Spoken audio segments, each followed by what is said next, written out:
At the beginning of the 21st century, a Third World War breaks out and devastates the world. The remaining survivors found Libya, a city where a totalitarian government known as the Tetragrammaton Council makes all citizens take daily injections of Prosium II, which suppresses emotion and encourages obedience. Anything that may stimulate emotions like art and pets has been banned, and those criminals that do consume those things are called sense offenders.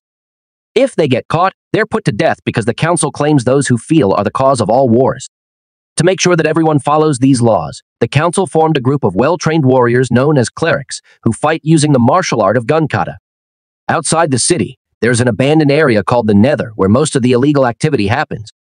Currently, clerics John and Errol, together with their special team, are conducting a raid to deal with the latest group of rebels from a group known as the Underground.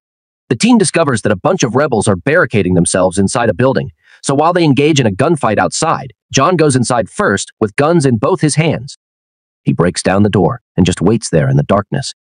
Once the fire stops, John uses his gun to shoot all the rebels, using the gun kata technique, which uses geometry and psychology to choose where to strike with precision and allows him to be out of the line of fire. Once everyone is dead, they search the building for illegal material, and when they break the floorboards, they discover a huge collection of art that includes the Mona Lisa. After they use a scanner to confirm they're real, John orders his men to set it all on fire. During their ride back to headquarters, John notices that Errol took a book and asks him why. Errol explains that the team tends to leave a thing or two behind, so he'll log this evidence himself to avoid trouble with the records. Meanwhile, in the city, the leader father appears on screens everywhere, reminding people to take Prosium and that they've achieved peace thanks to the system, which gets him a cheer from the public. Father always appears on the screens, but nobody has seen him in person in a long while. When John arrives at headquarters, he immediately goes to see Vice Consul Dupont to give his report, which earns him high praise. Dupont wonders how a cleric has learned so well to sense when someone feels strong emotions, so John explains he's learned to think like his enemies.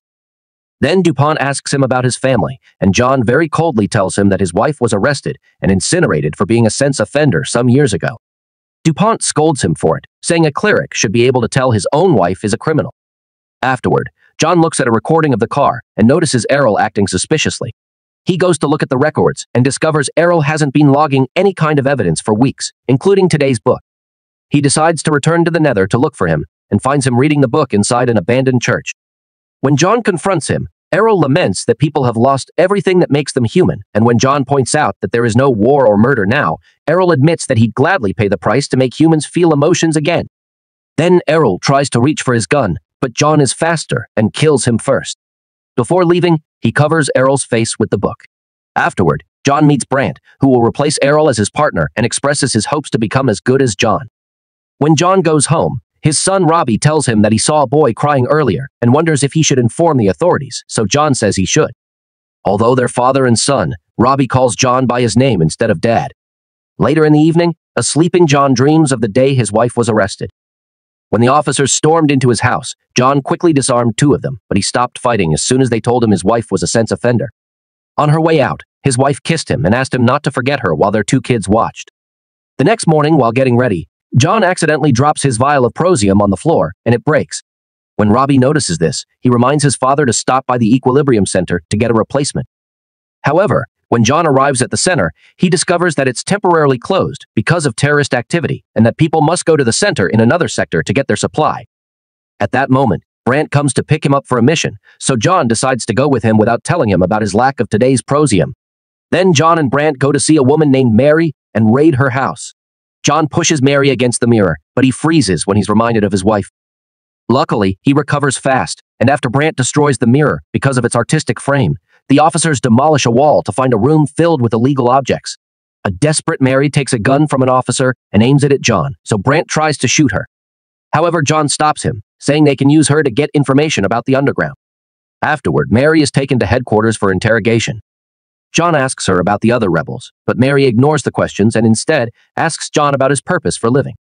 John says his purpose is to keep their society running well, but Mary points out that it's circular logic. His purpose is only living to continue his existence. Before leaving, John watches the training of the recruits to put his mind at ease. That night, John doesn't his injection and watches how Errol's body is incinerated. However, he wakes up realizing it was a nightmare.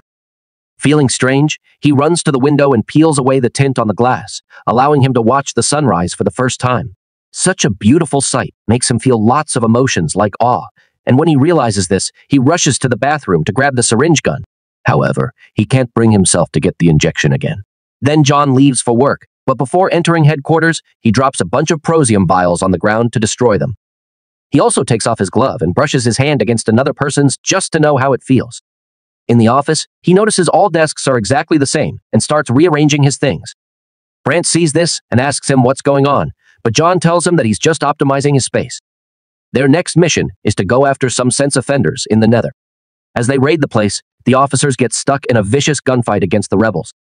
A man tries to attack John, so Brant shoots the guy. When John catches the guy, he accidentally stares into his eyes and sees the life leave the body. Upset by the things he's noticing now, he immediately drops the body, only to feel worse when he notices the blood on his hands. While the officers kill all the rebels, John discovers a secret room filled with illegal things and decides to take a closer look. He finds a vinyl record of Beethoven's Ninth Symphony and plays it while looking at a snow globe, but as soon as he hears the music, he's so moved that he drops the globe and starts to cry. Afterward, the team burns down everything, and Brant notices John is keeping a book. Remembering Errol, John just says he'll log it himself. Suddenly, an officer announces they've found some animals, which turn out to be puppies. None of them understand why someone would keep animals in the house and even wonder if the rebels ate them. Brant orders the officers to kill all the dogs, and John tries to object, but he can't think of a good reason, so he has to second the order. As the team shoots every dog with no mercy, one of the puppies manages to escape and runs to John, who picks it up and is shocked to have his face licked. An officer tries to take it back to finish the job, but John takes it away, saying it should be tested for diseases. Sometime later, John has a meeting with DuPont and argues against the murder of rebels, pointing out that they should be arrested and interrogated instead, as the law says. However, DuPont informs him that Father has released a mandate ordering officers to exterminate all rebels on sight. Afterward, John watches Mary for a while and decides to ask for the box with her belongings. Among other things, he finds a ribbon, and after smelling it, he decides to secretly keep it. In the evening, he goes to the Nether, unaware that Brant is following him. Once there, John tries to release the dog, but since it won't stop following him, he puts it back in the trunk. John even gives it his jacket and smiles at the little guy. At that moment, officers arrive at the area and surround him as they ask for an ID, which John left in his coat. They take the car keys from him and are about to open the trunk, only for an officer to recognize John and apologize for the trouble. Unfortunately, the puppy uses the moment to yelp, so the officers open the trunk, and as soon as they see the animal, they make John get down on his knees. However, John attacks the officers, using their own weapons to kill them. Sometime later, John visits DuPont to tell him that he's ready to become Father's instrument against the resistance, so DuPont gives him the mission to destroy the underground. Then John goes to the morgue to apologize to Errol's body for doubting him. He also checks out Errol's belongings and discovers he had a lot of pictures. The one with the word freedom on it gets John's attention. He rushes to see Mary to ask her about Errol, and when she denies knowing him, John reveals the picture, which shows Mary and Errol had been together. Since Mary still won't talk, John tells her he killed Errol, causing Mary to grab a pen and jump on him to stab him. John blocks the attack before pinning her down and gently touching her face, being affected by her face because he's reminded of his wife. Afterward, Jurgen takes John to the underground, where rebels are keeping a secret life filled with beautiful objects. John is put on a polygraph to make sure he's feeling emotions, and as soon as Jurgen mentions Mary, the polygraph machine goes crazy. Jurgen admits he knows John has Mary's ribbon and tells him his feelings will only be satisfied if he allows himself to fall for her, but John points out that Mary will be incinerated the next day.